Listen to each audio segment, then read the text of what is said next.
The omission of the article, ये article का हम लोग पार्ट 2 पढ़ने जा रहे हैं इस वीडियो में। इसके पहले हमने पढ़ लिया है आर्टिकल क्या होते हैं, कितने प्रकार के होते हैं, ए एन और द का प्रयोग कहाँ कहाँ पर कैसे होता है। इस पार्ट में हम पढ़ेंगे कि आर्टिकल का प्रयोग कहाँ पर नहीं होता है। तो रूल नंबर 1 क्या कहता है कि प्रॉपर नाउन के पहले किसी भी आर्टिकल का प्रयोग नहीं होता। जैसे he is going to the Kolkata गलत है, कोलकाता एक प्रॉपर नाउन है तो हम क्या कहेंगे, he is going to Kolkata. The Delhi is a big city, Delhi एक प्रॉपर नाउन है तो हम द का प्रयोग नहीं करेंगे, हम कहेंगे दिल्ली या Delhi is a big city. ये सही है, ये पहला गलत है। मटेरियल नाउन जो होता है, मटेरियल नाउन, उसके पहले हम द का प्रयोग नहीं करेंगे। कब? जब वो सामान्य अर्थ में प्रयोग किया जा रहा है, सामान्य अर्थ में। जैसे एग्जाम्पल में बता रहे हैं कि the gold is a precious metal. देखिए सोना एक कीमती धातु है, ये सामान्य सी बात है, ये सबको पता है। तो यहाँ पे हम कहेंगे gold is a precious metal, ये सही है। पहला क्या है, गलत है, हम the gold is a precious metal नहीं कहेंगे। The iron is a useful metal, गलत है, क्योंकि आयरन को पता है सबको कि भैया यूजफुल मेटल होता है, ये सामान्य सी बात है। तो हम यहाँ ऐसे नहीं कहेंगे the iron is a useful metal, हम क्या कहेंगे, iron is a useful metal. लेकिन जब हम विशेष अर्थ में प्रयोग करेंगे किसी भी मटेरियल को तो वहाँ पे द लगा सकते हैं। जैसे यहाँ पे पहला एग्जाम्पल है, the gold of my ring is pure, मेरी अंगूठी का सोना शुद्ध है, प्योर है। तो देखिए सोना तो है एक मटेरियल, गोल्ड क्या है, मटेरियल नाउन है। और यहाँ पे स्पेसिफिक विशेष अर्थ में कैसे प्रयोग हो रहा है इसको समझिए कि अंगूठी का सोना, सोना तो दुनिया में बहुत है, लेकिन यहाँ पे मेरी अंगूठी के सोने की बात हो रही है, वो शुद्ध है, तो यहाँ पे द का प्रयोग कर सकते हैं कि the gold of my ring is pure. The water of Ganga is polluted, देखिए पानी दुनिया में बहुत है, लेकिन किस पानी की बात हो रही है, गंगा के पानी की, तो क्या कहेंगे, the water of Ganga is polluted. अगला है एब्स्ट्रैक्ट नाउन। एब्स्ट्रैक्ट नाउन के पहले आर्टिकल द का प्रयोग नहीं करेंगे। एब्स्ट्रैक्ट नाउन क्या होते हैं, भाववाचक संज्ञा। जैसे the honesty is the best policy, गलत है। ऑनेस्टी क्या है, एब्स्ट्रैक्ट नाउन है, तो इसके पहले आर्टिकल द का प्रयोग नहीं करेंगे। हम क्या कहेंगे, honesty is the best policy, ये सही है। रूल नंबर 4, रूल नंबर 4 में क्या कहते हैं कि जब कोई कॉमन नाउन, रूल नंबर 4 क्या कहते हैं, जब कोई कॉमन नाउन व्यापक अर्थ में, वाइडेस्ट सेंस में प्रयोग हो तो कोई भी आर्टिकल का प्रयोग नहीं करेंगे। जैसे मैन इज मॉर्टल, मॉर्टल मतलब जानते हैं, जो मर सकता है। तो व्यक्ति क्या होता है, वो मॉर्टल है, वो मर सकता है। तो हम ये नहीं कहेंगे अ मैन इज मॉर्टल, एक आदमी जो है वो मॉर्टल है, ये गलत है। हम कहेंगे मैन इज मॉर्टल, क्योंकि हम यहाँ पे सभी इंसानों की बात कर रहे हैं। कॉमन नाउन का प्रयोग कैसे कर रहे हैं, एक वाइडेस्ट सेंस में, एक व्यापक अर्थ में। तो ऐसे केसेस में हम आर्टिकल का प्रयोग नहीं करते हैं। रूल नंबर 5, जब कुछ नाउन जैसे school, college, university, church, hospital, bed, prison, court आदि का प्रयोग अपने उद्देश्य के लिए होता है, भाई जिसके लिए वो है, जब उसी के लिए इनका प्रयोग होगा तो इनसे पहले द का प्रयोग नहीं करेंगे। प्रिजन का मतलब जानते हैं, प्रिजन का मतलब होता है जेल। कोर्ट का मतलब तो जानते हैं, कोर्ट होता है बेड, बिस्तर होता है सोने के लिए। चर्च जो ईसाई लोग होते हैं उनके पूजा पाठ की जगह। Hospital, college. तो जब इनकी बात होगी और ये अपने मकसद के लिए ही सेंटेंस में प्रयोग किए जाएंगे तो वहाँ पे आर्टिकल द नहीं लगाएंगे। जैसे स्कूल आप पढ़ने जा रहे हैं, पढ़ने के लिए जा रहे हैं, तो आप कहेंगे I am going to school. आप ये नहीं कहेंगे I am going to the school, क्योंकि आप वहाँ पे क्या करने जा रहे हैं, पढ़ने जा रहे हैं। तो आप देखिए एग्जाम्पल देखिए तो समझ में आएगा। He goes to the school, वह स्कूल जाता है, गलत है। आप क्या कहेंगे, ही गोज टू स्कूल, वो स्कूल जाता है। She goes to the temple at 10 o'clock, वह मंदिर जाती है 10 बजे। देखिए मंदिर पूजा करने के लिए जाती है, तो वहाँ पे हम द का प्रयोग नहीं करेंगे, गलत है। हम क्या कहेंगे, she goes to temple at 10 o'clock, क्योंकि वो मंदिर किस लिए जा रही है, प्रार्थना करने के लिए। अब लेकिन ध्यान देने वाली बात यह है कि अगर आप इन जगहों पर इन उद्देश्य के कारण नहीं जा रहे हैं, जैसे स्कूल पढ़ने के लिए नहीं, किसी अन्य काम के लिए जा रहे हैं, जैसे आपको प्रिंसिपल से मिलना हुआ या फिर कोई अन्य काम हुआ, तो आप यहाँ पे आर्टिकल द का प्रयोग इन नाउन के पहले कर सकते हैं। इन नाउन के पहले आर्टिकल द का प्रयोग तब होगा। जैसे पहला है my father went to the school to see the principal, समझ रहे हैं, मेरे पापा स्कूल जा रहे हैं, स्कूल पढ़ने के लिए हो रहा है, लेकिन पापा पढ़ने नहीं जा रहे हैं, उनका उद्देश्य है प्रिंसिपल से मिलना, और इसीलिए स्कूल के पहले आर्टिकल द का प्रयोग होगा। इसका मतलब क्या है, मेरे पिता स्कूल गए प्रिंसिपल से मिलने के लिए। अगला एग्जाम्पल देखिए, some workers are going to the temple to repair it. देखिए कुछ वर्कर हैं जो मंदिर तो जा रहे भैया, लेकिन उसको रिपेयर करने के लिए, उसकी मरम्मत करने के लिए। मंदिर किस चीज़ के लिए होती है, पूजा करने के लिए। अगर वो पूजा करने के उद्देश्य से जाते हैं तो आर्टिकल द का प्रयोग टेम्पल के पहले नहीं होता, लेकिन वो उसको रिपेयर करने के लिए जा रहे, इसलिए उसके आर्टिकल द का प्रयोग होगा। तो ये था रूल नंबर 5। आगे चलते हैं रूल नंबर 6। काइंड ऑफ और सॉर्ट ऑफ के बाद कोई भी आर्टिकल नहीं आता। ये आप रूल समझ लीजिए। What kind of a man he is, वो किस प्रकार का आदमी है। What kind of a man is he, वो किस प्रकार का आदमी है। तो यहाँ पे जो अ लगा हुआ है वो हम प्रयोग नहीं करेंगे, क्योंकि काइंड ऑफ सॉर्ट ऑफ के बाद कोई भी आर्टिकल नहीं आता है। तो हम क्या कहेंगे, what kind of man is he. What kind of man is he, वो किस प्रकार का आदमी है। समझ रहे हैं। अब दूसरा एग्जाम्पल क्या कह रहा है, देखिए, I do not like this sort of a man. देखिए सॉर्ट ऑफ है, सॉर्ट ऑफ के बाद कोई भी आर्टिकल नहीं आना चाहिए। तो आप क्या कहेंगे, I do not like this sort of man, मुझे इस प्रकार के व्यक्ति पसंद नहीं है। दूसरा क्या है, सही है। तो बात क्लियर है। काइंड ऑफ और सॉर्ट ऑफ के बाद किसी भी आर्टिकल का प्रयोग नहीं करना है। Rule number 7। रूल नंबर 7 क्या कह रहे हैं कि बीमारियां जो होती हैं, जो रेगुलर मील्स होते हैं, रेगुलर मील्स का मतलब जो ब्रेकफास्ट, डिनर और लंच होते हैं, और उन वस्तुओं के पहले जो अपनी किस्म की एक ही है, उनके पहले आर्टिकल का प्रयोग नहीं करेंगे। बहुत इंपॉर्टेंट है। बीमारियां, रेगुलर मील्स जैसे ब्रेकफास्ट, डिनर, लंच, और वो वस्तु जो अपनी किस्म की एक ही है, उसके पहले आर्टिकल का प्रयोग नहीं करेंगे। जैसे फीवर, मलेरिया, डिसेंट्री, प्लेग इत्यादि। तो फीवर के पहले, मलेरिया के पहले, डिसेंट्री, प्लेग, इनके पहले आर्टिकल का प्रयोग नहीं करेंगे। लेकिन कुछ खास बीमारियां होती हैं, समझ रहे हैं, कुछ खास बीमारियां, इसमें दिया है केवल 2 बीमारियां, लेकिन हम ये नहीं कह सकते कि केवल 2। आप ये समझ लीजिए कि कुछ खास बीमारियां होती हैं, उसके पहले हम आर्टिकल द का प्रयोग करते हैं। जैसे द मीजल्स मतलब होता है खसरा, द मम्स मतलब कंठमाला का रोग। देखिए जो भी बीमारियां बहुत ही ज़्यादा पैंडेमिक का रूप ले लो, उनके पहले आर्टिकल का प्रयोग हम लोग करते हैं। जैसे द कोविड-19, आपने देखा होगा जब कोविड फैला था तो आप लोग क्या कहते थे, द कोविड-19। तो कुछ बीमारियां हैं जिसके पहले हम आर्टिकल द का प्रयोग करते हैं, सिर्फ 2 नहीं है। यहाँ पे हम ये नहीं कह सकते कि सिर्फ 2 बीमारी को पहले द का प्रयोग होगा। अब ये भी देख लीजिए, ब्रेकफास्ट, लंच, डिनर, इनके पहले आर्टिकल का प्रयोग नहीं होगा। Hello, haven, God. हेल का मतलब स्वर्ग, हेल का मतलब नर्क, हेवन का मतलब स्वर्ग, और गॉड का मतलब भगवान, ये भी अपने आप में एक है। तो इनके पहले भी आर्टिकल का प्रयोग नहीं होगा। लेकिन कुछ एक्सेप्शंस हैं। एक्सेप्शंस क्या है, द डेविल। डेविल का मतलब जानते हैं, शैतान या बुरा आदमी। द पोप, जो पोप होते हैं, जो चर्च के पुजारी के जो हेड होते हैं, जो पुजारी होते हैं, उनको पोप कहा जाता है। क्रिश्चियनिटी में इनका पद काफ़ी ऊंचा होता है, क्रिश्चियन धर्म के धर्मगुरु भी कह सकते हैं आप। तो द डेविल, डेविल का मतलब शैतान, और द पोप, इनके पहले आर्टिकल द का प्रयोग होगा। अब रूल नंबर 8 क्या कह रहे हैं, अपॉइंट, इलेक्ट, मेक, क्राउन के बाद आने वाले नाउन्स के पहले जो कॉम्प्लीमेंट का काम करते हैं, किसी आर्टिकल का प्रयोग नहीं होगा। अपॉइंट का मतलब होता है नियुक्त कर देना, जैसे नहीं उनकी नियुक्ति कर दी गई। इलेक्ट मतलब चुन लेना, मेक मतलब बनाना, और क्राउन, क्राउन का मतलब होता है जो ताज होता है, ताजपोशी करना, किसी को किसी की ताजपोशी कर देना। जैसे जो राजा महाराजा होते हैं उनको जो क्राउन पहनाया जाता है, तो उसकी बात चल रही है।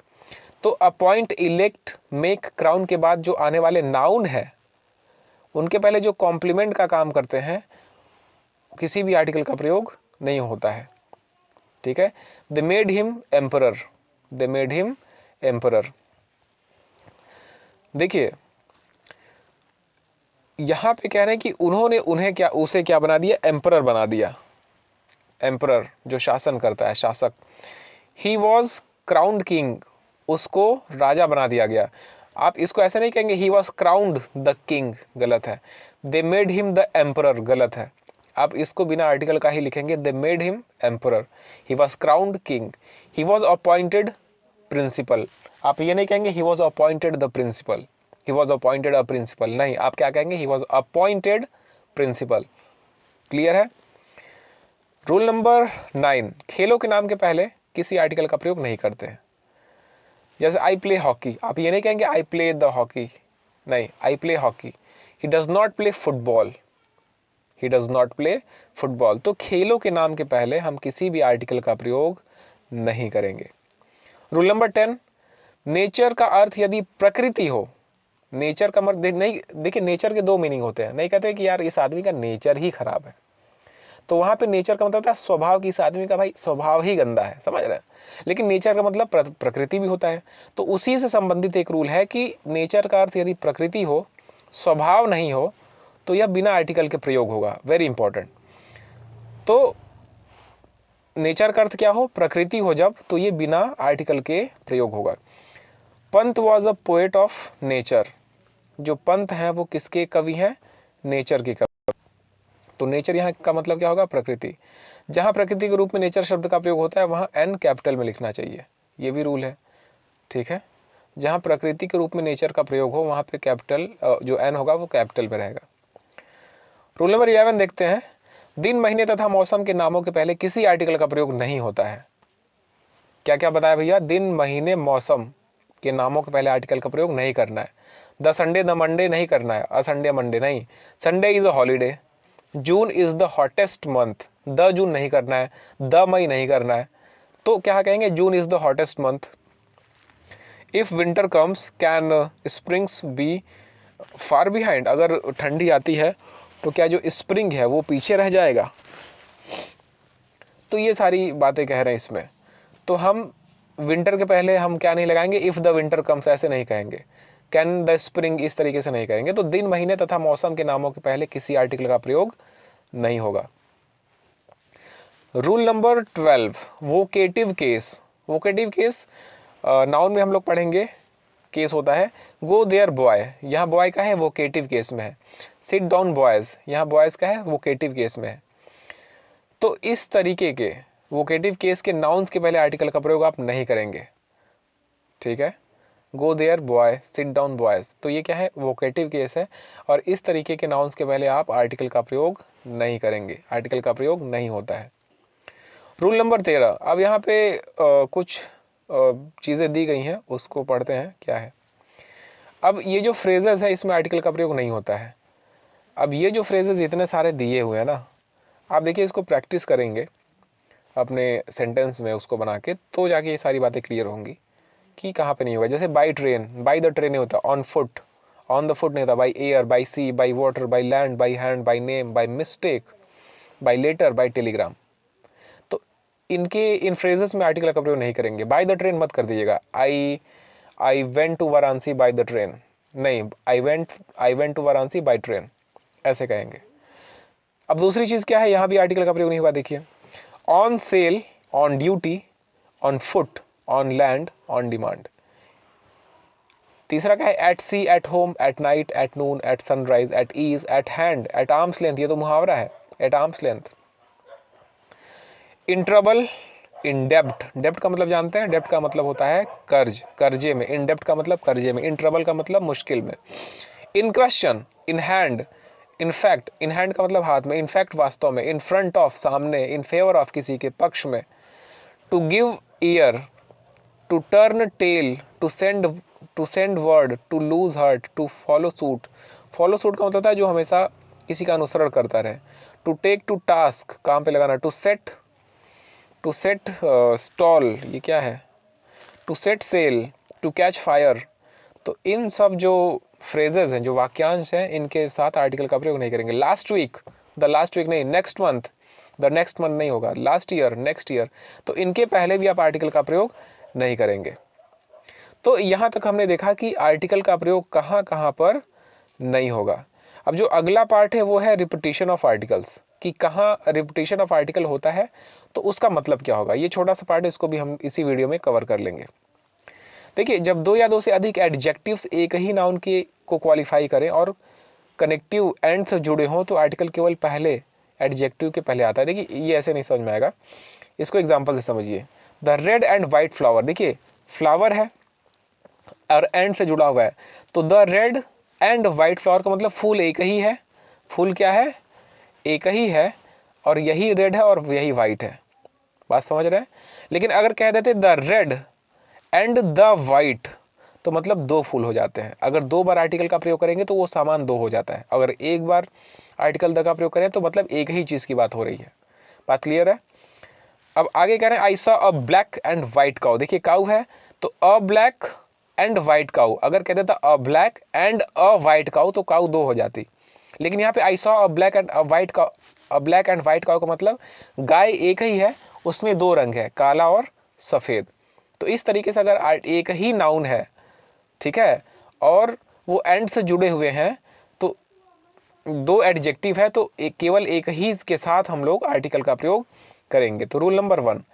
और वही चीज़ सेम चीज़ है कि पहले रूल में ही क्लियर हो गया कि जब दो से अधिक एडजेक्टिव है, अलग अलग नाउन को क्वालिफाई करते हैं, तो आर्टिकल प्रत्येक एडजेक्टिव के पहले यूज़ होगा। जैसे the red and the white flower, the red है और द वाइट है, रेड वाइट क्या है? एडजेक्टिव। तो दोनों एडजेक्टिव के साथ द लग गया, आर्टिकल लग गया, तो मतलब फ्लावर कितने हो गए? दो। अब दो फूल हैं। बात समझ में आई? इसका अर्थ है कि दो फूल हैं, एक लाल रंग का और एक सफ़ेद रंग का। The first and second chapters are interesting. यदि नाउन प्लूरल में, यदि नाउन नोट देख लीजिए, यदि नाउन प्लूरल में है तो आर्टिकल को दोहराने की आवश्यकता नहीं है। ये भी इंपॉर्टेंट देखिए कि बहुवचन में दिया है तो आर्टिकल को दोहराने की आवश्यकता नहीं है। जैसे the first and second chapters are interesting, chapters है ना प्लूरल, तो the first and second chapters are interesting. The French and English left the field, the French and English left the field. The French का मतलब जानते हैं? फ्रांसीसी लोग, ये बहुवचन शब्द है। और इंग्लिश यहाँ भी कहना चाहते हैं कि इंग्लिश लोग, तो यहाँ पे द को रिपीट, आर्टिकल को रिपीट करने की ज़रूरत नहीं है। तो ये है आपका रूल नंबर 2। रूल नंबर 3 क्या कहते हैं कि जब दो या दो से अधिक नाउन एक ही व्यक्ति या वस्तु से संबंध रखें। क्या कह रहे हैं? जब दो या दो से अधिक नाउन एक ही व्यक्ति या वस्तु से संबंध रखते हैं तो आर्टिकल केवल पहले नाउन के पहले आता है। जैसे the secretary and manager has come, बहुत ही आसान सी बात है कि जो सेक्रेटरी है और मैनेजर है वो एक ही आदमी है। इसी के पास सेक्रेटरी का पोस्ट है और इसी के पास मैनेजर का पोस्ट है, क्योंकि यहाँ पे एक ही बार आर्टिकल द लगा हुआ है। लेकिन अगर यही कहता देता कि the secretary and the manager has come, तो यहाँ पे हैज़ नहीं हैव भी लगाना पड़ता, क्योंकि बहुवचन हो जाता, क्योंकि फिर सेक्रेटरी अलग आदमी होता और मैनेजर अलग आदमी होता। तो ये कहना चाहते हैं। बात समझ में? एक बार फिर से देख लीजिए, जब दो या दो से अधिक नाउन एक ही व्यक्ति या वस्तु से संबंध रखते हैं तो आर्टिकल केवल पहले नाउन के साथ लगता है। रूल नंबर 4, जब दो या दो से अधिक नाउन भिन्न भिन्न व्यक्तियों या वस्तुओं से संबंध रखते हैं तो आर्टिकल प्रत्येक नाउन के पहले प्रयुक्त होता है। जैसे the secretary and the manager have come. अब देखिए द सेक्रेटरी द मैनेजर दोनों के साथ द लग गया तो मतलब आदमी अब दो हो गए। आदमी कितने हो गए? दो हो गए। अगला रूल है हाफ शब्द के पश्चात आर्टिकल ए आता है। अब ये देखिए छोटे छोटे रूल्स हैं, अक्सर आपको सेंटेंसेस में देखने के लिए मिलता है। तो हाफ शब्द के बाद आप आर्टिकल अ लगाएंगे या फिर एन लगाएंगे। Half an hour, half a year, आप इस तरीके से सेंटेंस का प्रयोग करेंगे। सच के बाद अ तथा एन आता है, जाने कि सच अ नुइसेंस, सच एन एक्सीडेंट, तो ये सारी चीज़ें सच के बाद ए या एन लगाएंगे। तो हाफ और सच के बाद ए या एन लगाएंगे। एक सेंटेंस से पढ़ लीजिए। I have never seen such an accident in my life, मैंने ऐसा एक्सीडेंट अपने जीवन में नहीं देखा था। She is interested in such a thing, वो ऐसी चीज़ों में क्या है? इंटरेस्टेड है, तो सच अ थिंग। लास्ट रूल है, देख लीजिए। यदि विशेषण यानी एडजेक्टिव से पहले सो आए, एडजेक्टिव से पहले क्या आए? सो आए, तो विशेषण संज्ञा के बीच आर्टिकल ए तथा एन का प्रयोग होता है। एग्जाम्पल से समझिए। Halku had no sleep in so cold a night. देखिए कोल्ड क्या है? एडजेक्टिव। अगर कोई चीज़ ठंडी है तो उसकी विशेषता है। और रूल क्या कह रहे हैं? विशेषण से पहले सो आए, कोल्ड के पहले क्या आए? सो आए, तो विशेषण तथा संज्ञा के बीच आर्टिकल ए अथवा एन का प्रयोग किया जाता है। और नाइट क्या है भैया? संज्ञा। तो विशेषण से पहले अगर सो आ गया, विशेषण से पहले क्या आ गया? एडजेक्टिव से पहले सो आ गया, और जो नाइट है वो क्या है? नाउन है, संज्ञा है, तो इनके बीच में अप्रयोग करना होगा, क्योंकि विशेषण से पहले सो आ गया। ये भी एक रूल है। तो एग्जाम्पल देखेंगे तो समझ में आएगा। Brutus faced so furious an army. Brutus ने बहुत ही खतरनाक आर्मी का सामना किया। फेस का मतलब होता है सामना करना, फेस्ड मतलब सामना किया। हल्कू had no sleep in so cold a night. हल्कू को इतनी ठंडी रात में नींद नहीं आई, वो सो नहीं पाया, मतलब रात बहुत ठंडी थी। तो इस तरीके से हमने देखा कि कहाँ कहाँ पर आर्टिकल को रिपीट किया जाता है और आर्टिकल के रिपीट करने से कैसे सेंटेंस का मतलब बदल जाता है। आप एक दो बार वीडियो को देखेंगे तो चीज़ें समझ में आएंगी। एक्सरसाइज हम अगले वीडियो में करेंगे, नहीं तो ये वीडियो काफ़ी लंबा हो जाएगा। तो मिलते हैं अगले वीडियो में। Thank you for watching.